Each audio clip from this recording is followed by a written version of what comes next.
John David Jackson seems as slimy as they come.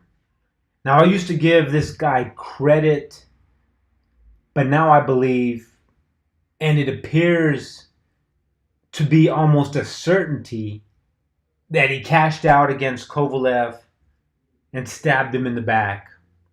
Jackson says Kovalev never gave him credit, but let's be honest, nobody knew who Jackson was, especially as a trainer, until Kovalev made him famous. So anyways, this interview really pissed me off. Let's listen. Well, I learned he's ungrateful. Please don't listen. I learned that's one fighter that's ungrateful. And not everybody's going to be grateful for the things that you do for them. Here's a guy who won the title and they got big-headed and also thought he did everything himself. He started taking all the credit for himself, so no one's teaching him, no one's promoting him. You know, he would say bad things about his promotional company. He would say things about me. You know, he did everything himself. And okay, fine. But if when I first got you, you could punch, but you couldn't fight. Now you can fight, but I didn't teach you anything, so I let that go. I got a little surprise for him. So, but I'll tell you this: any fighter that fights him, if you go to the body on a guy who drinks vodka like crazy, you'll stop him. Listen.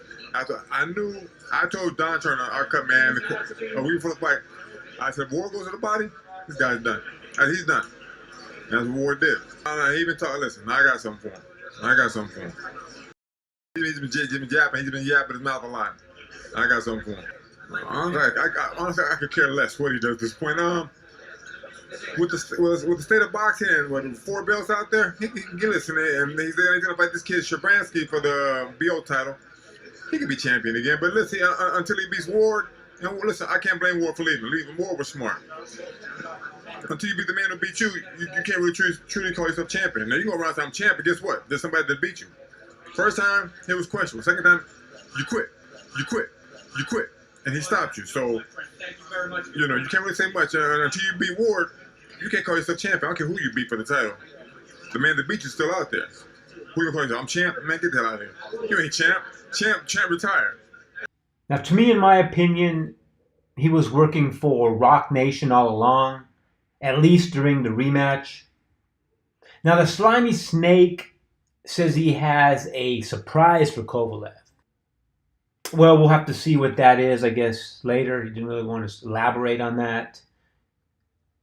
Now, one of the most obvious tells that Jackson, in my opinion anyway, was working for Roc Nation was when he said immediately after the Kovalev-Ward rematch fight, he said that he could not see if the punches that Ward threw were below the belt, beneath the belt line. Jackson was right there. How could he not see where the shots landed?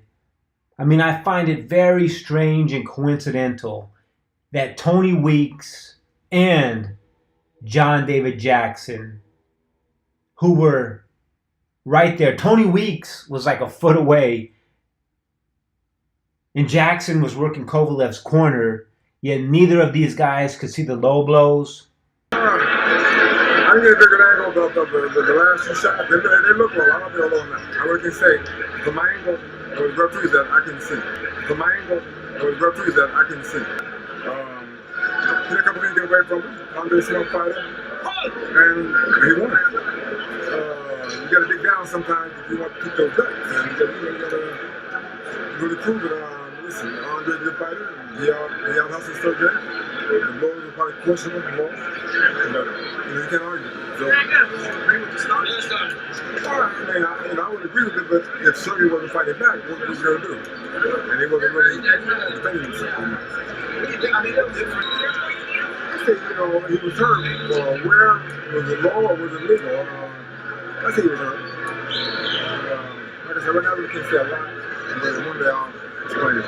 How would you have the fight up until the stoppage? I can't really say. It was close. I wouldn't say the one with the head the other because it was a close fight. It could have went the way, but it was close. Both fights were, especially the beginning for Sergey. It was close. You can't blame me. You gotta listen.